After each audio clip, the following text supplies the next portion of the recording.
Breakfast in Dorset. With Steve Harris. Charlotte, Tony, thank you. Good morning. Welcome to Breakfast in Dorset, Thursday the 15th of June 2017. We're live from Dorchester until 9 today. And coming up on the show in the next few minutes, in fact, we'll bring you the results of the consultation into proposed changes to healthcare and hospitals in the county. Our top local story this morning, though, we can update you on the proposed reorganisation of hospital provision in the county. More than half of people who responded to a survey about the future of healthcare in Dorset have supported the idea of one hospital specialising in planned care and one in major emergencies. But the people who responded were split on whether those should be Bournemouth and Poole or Poole and Bournemouth. The report also found overwhelming opposition to scaling back children's facilities in Dorchester and having a specialist unit for premature babies based in the east of the county. Well, our Dorset political reporter Tristan Pascoe was at a special briefing on the outcome of this consultation in the plans from the Clinical Commissioning Group at Kingston Moorwood College and joins me with more on this now. Tristan, good morning. Morning to you, Steve. The CCG here, they proposed moving A&E services from Poole to Bournemouth, making that the county's main A&E site, also downgrading specialist paediatric facilities in Dorchester, closing or scaling back many college hospital beds and moving towards community-based care in hub hospitals. So what did people have to say about those proposals? Well, there were big protests and angry voices about all those suggestions in the last few months, as we've heard on this programme. But as regards this comprehensive survey, the public consultation element done by ORS, we were at a briefing yesterday and were told there were 18,500 people responded to questionnaires, 2,000 people went to drop-in centres, 1,000 or so interviewed over the telephone, and one or two paid £30 in focus groups, much like we saw during the consultation into the local government reorganisation in Dorset. Now, it's clear you get different data and responses depending on where you live. Look at maternity services, for example. 2/3 rejecting the idea of a single specialist unit for premature babies in the east of the county and covering the whole of Dorset. You get very different responses to that than you would over in the west. The proposals themselves were described as easily the most contentious in the consultation, attracting the most opposition. More than 25,000 people signed petitions against the closure of Kingfisher at Dorchester, and of course it led to major protests and street demonstrations in Dorchester, big rallies in Poole and Bournemouth. Now, on the A&E reorganisation, more than half of people who responded supported the idea, yes, in principle, of one hospital specialising in planned care and one in major emergencies, but there was a split, according to the responses, on whether that should be at Bournemouth or at Poole. The big issue, of course, over this one is the extra travel time it would take from across Dorset to get to A&E in Bournemouth as opposed to Poole, where it currently is. Alan Gordon is one of many concerned about this. He's from Crossways Council near Dorchester. He told me he's worried about both the plans for the children's services in Dorchester and A&E. With DCH and the closure of Kingfisher Ward, as we know, a lot of the consultants go home at 5 o'clock at night, and people with major illnesses are going to have to travel to the new A&E centre, and if we see someone from Weymouth, for instance, having to travel through to Bournemouth Hospital, then these travel times are excessive and possibly life-threatening. Alan Gordon from Crossways Council near Dorchester there. Tristan, we will talk to one campaigner who has concerns about the Kingfisher ward in just a sec. But these results, as you say, they've been put together by a kind of research body. What happens with them now? What does the Clinical Commissioning Group have to say? Well, the CCG say no final decisions have been taken at this stage. You may remember back in March we reported that the travel times quoted by the CCG in their consultation were based on flawed data, according to one campaigner who described the claim that 95% of people would be able to access acute care within 30 minutes as laughable, disingenuous and simply false.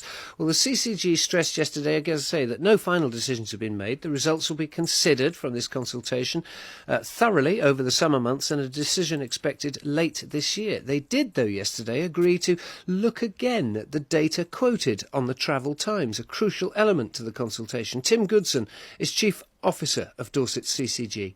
There's been a lot of comments on the travel time, so we are going back and picking up on some of the comments people have said on that. So we're going to go back and double check the numbers with other parties around that. But we are confident in the travel times that we've done, and certainly everything we've done since then still supports those. Clearly, there is going to be mixed views in terms of where the A&E should go. But as I said, I think all the evidence, and certainly the National Review into Urgent and Emergency Care by Sir Bruce Keogh, did point to you will save more lives if you have more consultants on site more of the time, and you will get better outcomes as a result, and that's what we wish to achieve for the people of Dorset. Tim Goodson, the Chief Officer of the Clinical Commissioning Group, talking to our Dorset political reporter Tristan Pascoe. Well, listening across to that is Claudia Sorin. Claudia has campaigned against some of the proposed changes, and is it fair to say, Claudia, that one of your main campaigns is the changes to children's services at Dorset County Hospital? Well, that's been the main focus for us in Dorchester. The Save Scaboo, Kingfisher, and maternity at Dorchester, and as you said earlier, there appears to be a preference for option A on maternity and paediatrics, which is the shared Yeovil Dorchester model. As opposed to all those services going over to the east of the county. So they've added overnight paediatrics and to keep the overnight paediatrics in Dorchester instead of it just being maternity. Yeah, and your response to that, is that good news? Well, we still don't know. We still don't know whether that means we'll keep. What it appears to mean is that they're suggesting they keep the overnight consultant-led paediatric services in Dorchester, but Yeovil will get the consultant-led maternity, which isn't a good solution for us. Obviously, it's good for the children's ward if that stays. That we're very pleased about that. But if we lose maternity to Yeovil, then that's not good for us at all. It's interesting with these kind of things, isn't it? Because it almost feels like they happen very slowly, and you kind of get used to the ideas as they go along. So there are proposals, then there's a consultation, there's a report back on the consultation, there's a reaction to the consultation. And I guess as a campaigner against these changes, trying to keep as much focus as possible within DCH, you have to fight this every single step of the way. Even these aren't kind of this response today. This is not the finished product. You now have to make clear your views on it so that the CCG know what you're thinking. Well, exactly. I mean, our views remain the same. You know, as throughout the campaign, there was support for a huge amount of support. Like I say, not just our campaign, the Kingfisher, but of all the petitions all across Dorset opposing ward closures was getting on for 70,000 signatures, I believe, and these are only given a very, a small mention in this report. Yeah. They're only mentioned in passing. I was surprised by that, actually. Even talking about some of the community hubs in East Dorset, say they'll just passingly mention the fact that there's a 6,500 signature petition against the changes. That's right.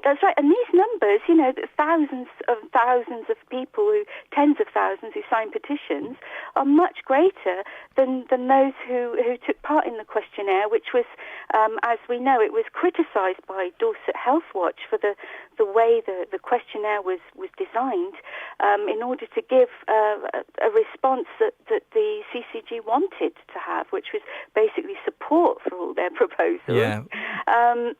But we're worried also. We're concerned about this telephone survey because we have a member of our health campaign who was contacted to do the telephone survey, and he believes that the type of questions that were being asked were possibly leading questions, and they weren't giving as much information to people as you would have had with the document, the consultation document and the questionnaire. Okay. So these questions on the telephone survey seem to be rather leading, and it was only about 1,000 people who took part in that. So And yet, what concerns me is that it's been given as much importance in the report and in the data that's given on the responses. This telephone survey is given as much significance as the other types of as the other questionnaire. Okay. Other And responses. so that gives a skewed impression of the support, that there is much more support for the proposals than we believe there really is. All right. Well, look, Claudia, we'll talk more about this after 8 o'clock this morning. For now, thank you, Claudia Sorin there, who is one of the campaigners against changes to children's services at Dorset County Hospital. Tristan mentioned that a final decision on these proposed changes will be announced later this year. It's 16 minutes past 7. There's overwhelming opposition to plans to create a special premature baby unit in the east of Dorset by reducing children's hospital provision in Dorchester. That's according to a report by consultants on behalf of the CCG.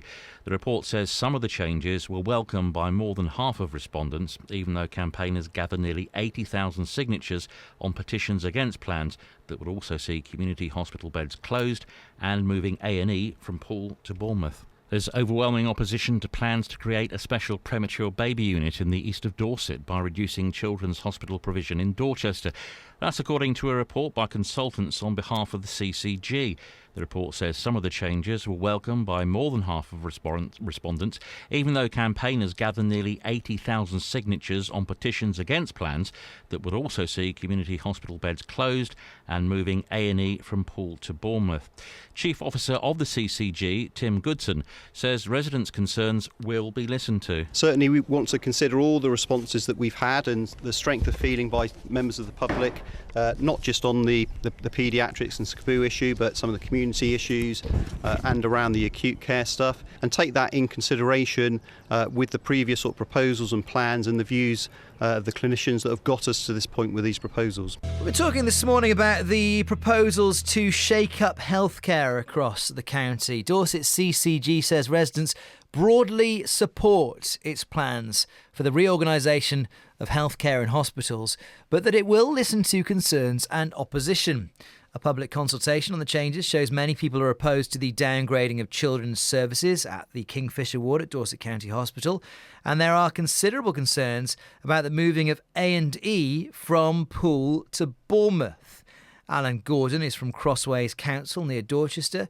He has concerns about both children's services and A&E. With DCH and the closure of Kingfisher ward, as we know, a lot of the consultants go home at 5 o'clock at night, and people with major illnesses are going to have to travel to the new A&E centre. And if we see someone from Weymouth, for instance, having to travel through to Bournemouth Hospital, then these travel times are excessive and possibly life-threatening. We can talk now to our Dorset political reporter Tristan Pascoe. And Tristan, you went to a special briefing on these responses to the consultation yesterday. What was said?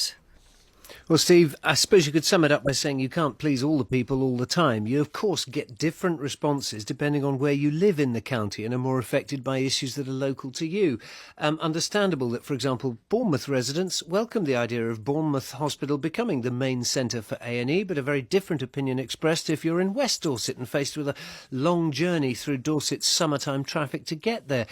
We've, of course, on this programme reported the huge campaigns, one to save the Kingfisher Children's Ward at DCH, the wider protests we've reported on about the proposed changes elsewhere, the pop-up shop in Shaftesbury against the downgrading of the Westminster Memorial Hospital beds, and large demonstrations in Bournemouth and Poole, and the protest marches in Dorchester, around nearly 80,000 signatures all told on petitions against these reorganisations, and that was recognised in the consultation responses report that was presented by the CCG yesterday. Now, the CCG, Steve, has agreed to look again and revisit the travel time data that was quoted in the original questionnaire, but they've stressed that no final decision has been taken at this stage. The report will be considered in full detail over the summer months, with a decision expected late in this year. I asked Tim Goodson yesterday, Chief Officer of the CCG, what could he say about the changes, particularly to children's services, that so many people had opposed, and whether or not they could really go ahead in the face of such overwhelming opposition.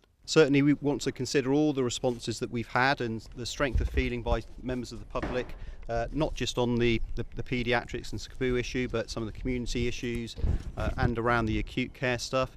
So we need to go away now. We need to read the full report, understand what people are saying on that, and take that in consideration with the previous sort of proposals and plans and the views of the clinicians that have got us to this point with these proposals. That's Tim Goodson, the Chief Officer for the Clinical Commissioning Group in Dorset. We can talk to Damien Stone now, who's from the Steering Committee of Keep Our NHS Public in Dorset, and Debbie Monkhouse as well, who we've spoken to on the show before. Debbie lives in Swanage. She has COPD and she's been campaigning against these changes.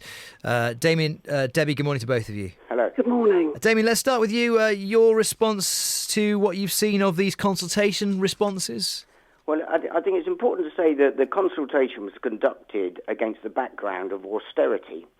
So, as far as I'm concerned, we've now moved on from that, and I think a lot of this talk is rather irrelevant. You think austerity is to... I mean, my understanding of this, the main thing was about public safety. If you can concentrate resources and expertise in one base, say for A&E or acute hospital, then you can get the best results for patients. I think Tim Goodson has been saying that Dorset needs to save £150 million. Now, as far as I'm concerned, since we've had that general election, there's an alternative plan on the table, and it's to say that you don't have to choose between Hospital A and Hospital B. The new alternative plan is to keep both A and B. So I see it as largely irrelevant now. I think they've lost the moral authority to close any hospital in this country, and I think that's the way people are moving publicly. I think they've had enough of cuts. Cuts led to the crisis in the NHS at Christmas. Cuts have probably led to the fire yesterday in the Tower Block. The public mood is to move against austerity. Theresa May herself has said that austerity is over. So Tim Goodson needs to reconsider this plan, kick it into the long grass until after the next general election. Yeah, I hope guessing the direction of travel for the CCG is that they still have got this mandate that money needs to be saved. But, as I say, that's not from what we're told, that's not the primary driving factor for these changes. So you'd like to see the CCG prevaricate until such a time as they're told by central government that they don't have to save that kind of money? Absolutely. I mean, I'd love it if you could get Tim Goodson back in the studio. And I'm sure we will. Well, okay, and ask him the question. If somebody came up to you tomorrow and said, here's £150 million to plug the gap, would you still continue closing our hospitals? Giving people a choice between closing either Bournemouth or Poole Hospital, or at least the A&E, yeah. It's not the choice that people want to have to make. So you do a consultation, you turn around and say, well, some people want that one to close, some people want that one to close. That was the only choice they were offered, but we've now moved on from that. Okay. And if he insists on going ahead with the cuts, even if somebody offers him the money to plug the gap, then it must be ideological. Well, it could be to do with the fact, as I say, if you concentrate expertise in one of those places, you might get better outcomes. Let me bring Debbie in, because she's been hanging on there. And as I say, Debbie, we've spoken to you before. You have this concern about your access to, I guess, specifically Poole Hospital, because you live in Swanage, and what that might mean for your COPD. Are you appeased at all by what you've read of these responses to the report? No, I'm not at all appeased, and what I notice is that 75,500 people have signed petitions opposing the cuts, but that these haven't actually been given any weighting against something like 21,500 who've actually completed the questionnaire. And the idea that it's better for us to travel further, that's only against context of not having enough clinicians in each hospital. If the NHS had been properly funded, which it hasn't been since 2010, we wouldn't, and if there hadn't been a public sector pay freeze, junior doctors dispute, we wouldn't be in the position cutting of nurses' bursaries for training, introduction of tuition fees. We wouldn't be in a position where we are so short of staff that we haven't got enough. It's funny, I was Poole and Bournemouth. reading the document before we came on air, which has been released, and it's true what you say. I mean, they document the responses of people to the questionnaire, but they don't seem to document all the original objections, and yours is one of those. The fact that you live on the Purbex and you have this concern about how you're going to get to a Bournemouth A&E rather than a Poole A&E. Well, I'd like to just cover, because really I haven't campaigned for me, although it's true that in the past I had a respiratory arrest. This is not the same as managing COPD. It means I stopped breathing. I lived in London at the time, and I was advised if it had taken me another 10 minutes to get to the A&E, I would have died. But I've actually been campaigning on behalf of people in Purbeck, and more than 8,000 people in Purbeck have signed by hand. So this is not a petition online. We've been around Corfe, Wareham and Swanage. We've been in shops, we've been on stalls, and we've been door to door, and we've collected more than 8,000 signatures against the downgrading of Poole A&E and the closure of Poole Maternity. And that represents nearly half the actual responses they've got to the questionnaire. That leaves aside Sean Perrin's Save Poole Hospital petition, which I think was about 25,000 people have signed that. So, as throughout the whole thing, it's totally skewed what the CCG have done in favour of getting the responses that they want to cut the money that they've been told to cut by central government. Okay, Debbie, we'll leave it there for now. It's good to talk to you. Debbie Monkhouse there, Damien Stone before her, both campaigning about the NHS in Dorset. If you'd like to see the results of this clinical services review as they've been released so far, you can do that via the same website that you may have responded to the consultation on, which is dorsetsvision.nhs.uk. A couple of clicks will take you through to a pretty hefty PDF document where you can read the same results that we have. A final decision on these proposed changes will be made later this year, and of course we'll keep right across that story here on Breakfast in Dorset.